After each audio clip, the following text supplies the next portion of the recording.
All right, so I'm back where I left off before final table, and again, this was Sunday night. I was streaming at this time. Let me shut off this. Um, so actually, let me go back and replay this hand, see what's going on. So.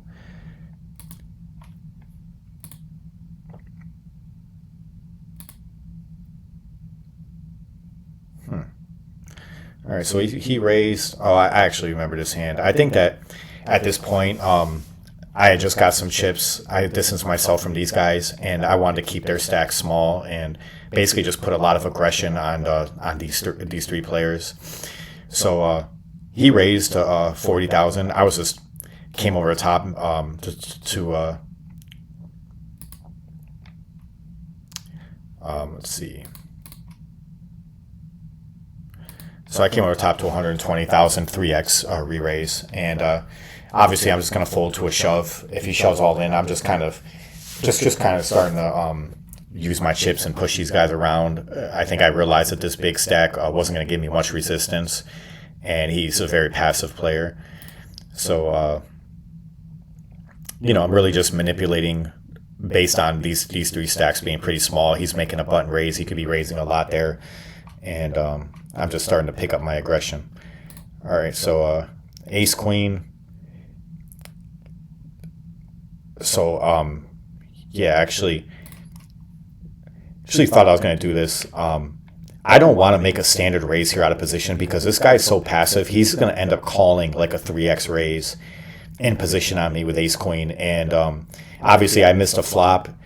It becomes a disaster playing out of position for 3 more betting rounds.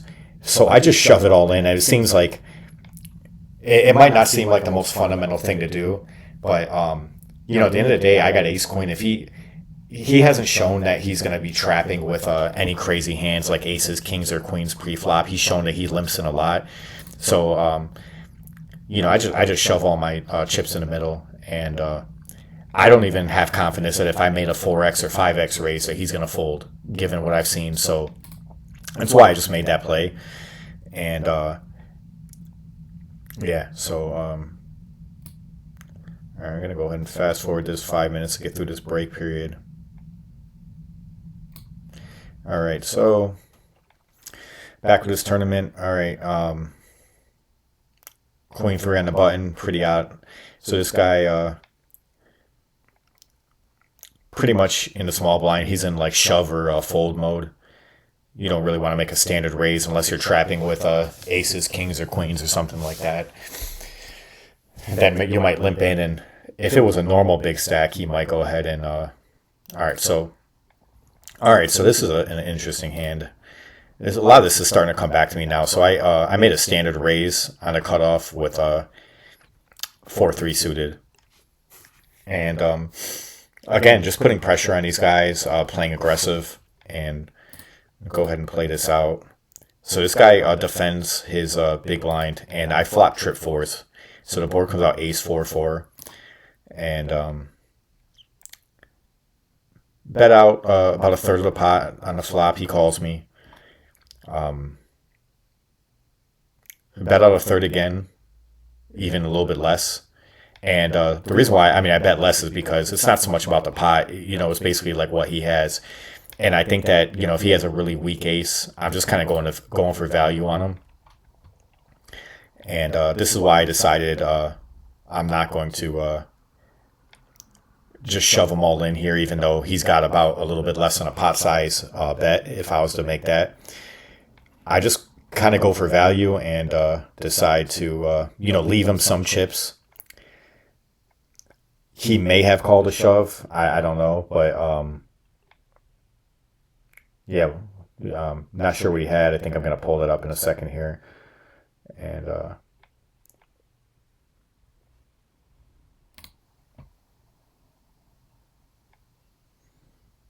so he actually had ace 3. So I actually hit a 2-outer with to trip the 4s, a 3-outer on him, excuse me, and then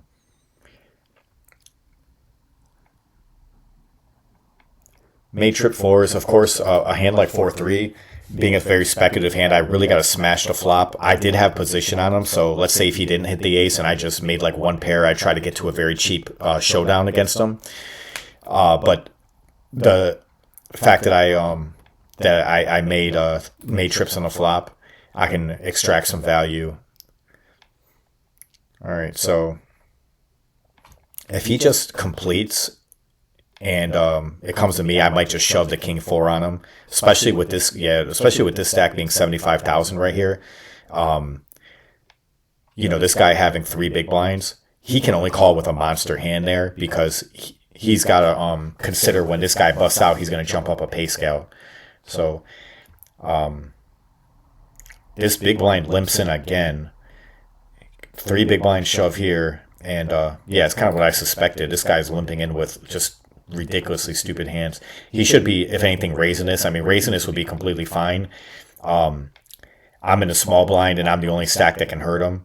So, well, I wouldn't say raise. I don't think it's a good raise even because of these stacks, they're looking to get their money in, and King 8 is just not really a big defensible hand in that situation.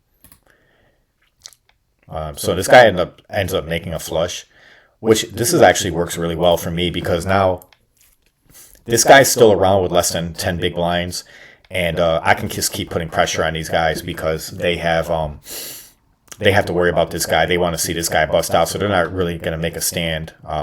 This guy's credit, he did, but the reality is he probably had a big hand.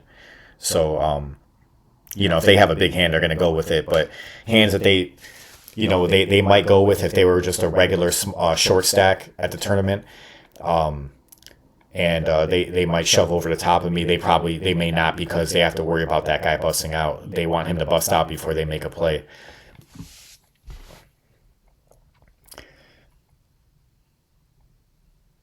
All right, so all in shove, less than 10 big blinds. He should be doing that with any ace, any king, any pocket pair.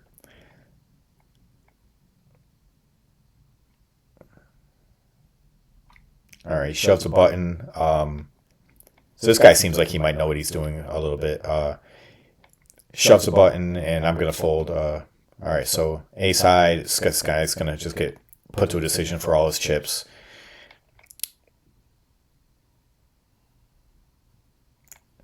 And given the fact that these two stacks, now they got 10 big blinds each, they're a little bit bigger than this guy before when he was down to 5.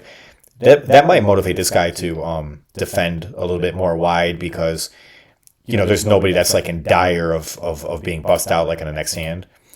So I decided to show my ace, and I usually don't show my cards ever. The reason why I did was I'm going to be doing a lot of raising, and I'm going to play a lot of crappy cards.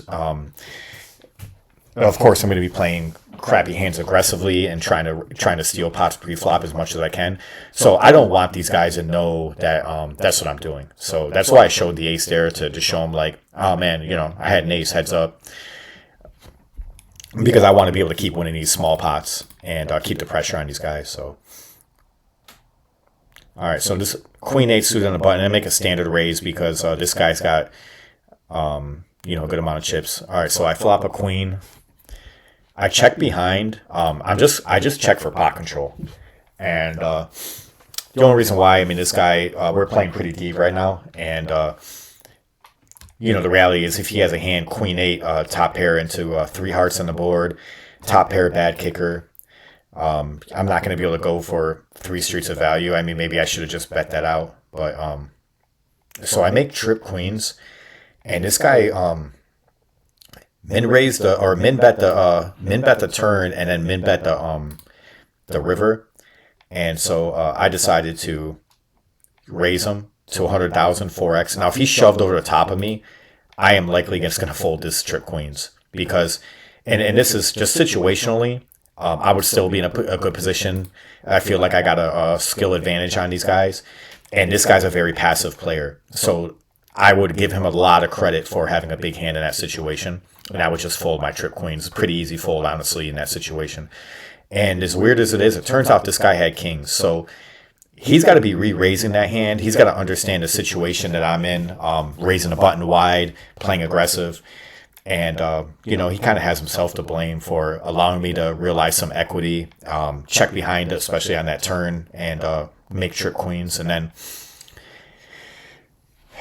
you could make an argument about him betting the river if he should have or not. Even calling the raise. Calling the raise is even pretty fine. I mean, if he had a read on me that I'm being very aggressive, he got unlucky, obviously, but he needs to play that. He needs to be more aggressive, especially pre-flop, and re-raising a lot to putting some pressure back on me in that situation. So, all right, so here's a hand, and so I just want to give some analysis on this hand because when you play tournament poker, he's making a 2.5x raise with less than 10 big blinds, and I think if you really analyze this, this big blind, he's not going to really play back at you a lot.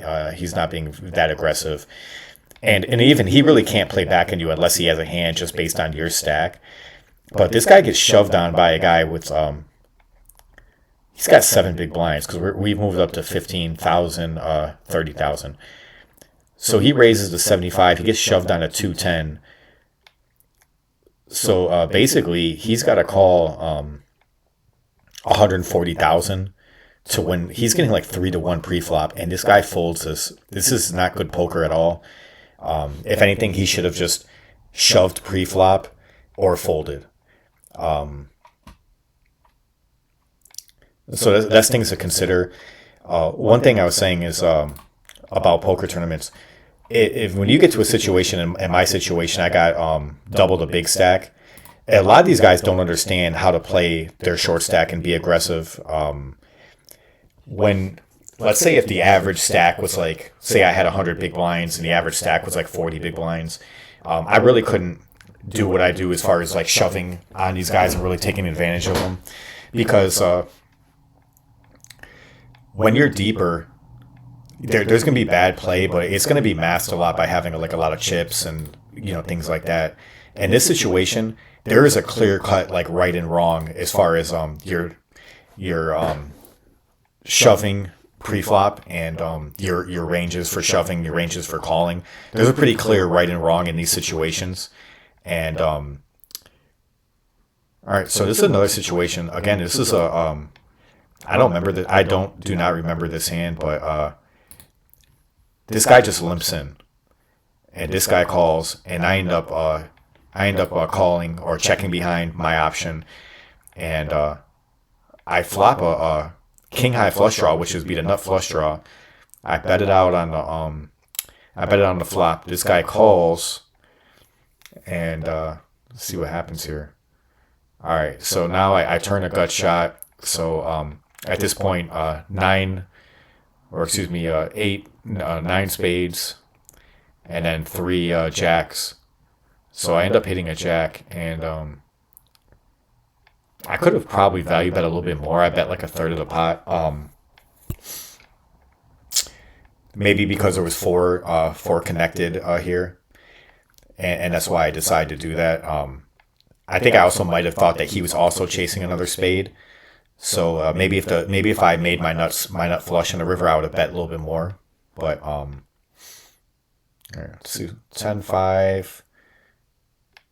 I think so. Me folding here with this guy's stack, this creates two dynamics. For one, I have 10-5, which is not that good of a hand. So I mean, he's going to be looking to defend pretty wide. If I shove all in, he should be calling with like any ace, any king. At least I would be calling in that situation, because you can't allow yourself to get this low in these tournaments, and you guys are.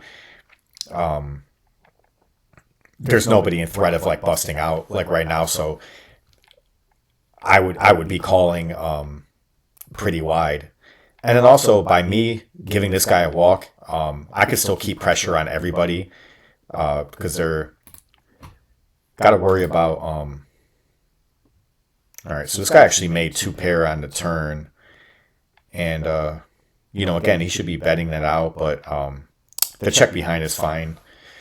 Also, just given the scenario. So, all right. So I shoved King 8 on the button into these guys. It's an overshove, but, well, not really actually an overshove. 11 big blind effective. That's completely fine. Just putting maximum pressure on. They may even fold like a very weak ace, given the scenario. So this guy does again. This guy limps the button with basically 7 big blinds, 6 big blinds, and then folds to a shove. All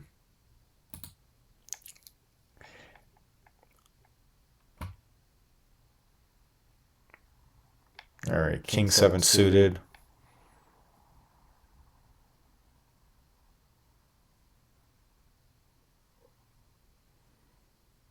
All right, so this guy limped in again, and when it got to me, I just shoved all in. I mean, that's all pretty standard. All right, bet him all in here with a 6-4. I could have gave him a walk again, but I think at this time I'm just pretty much in go time, just putting maximum pressure. I'm probably going to shove this also as well. Well, he beat me into it, so that's fine. Definitely not going to call off in that situation with Jack 2. Even if I was ending the action in the big blind, I still wouldn't be calling.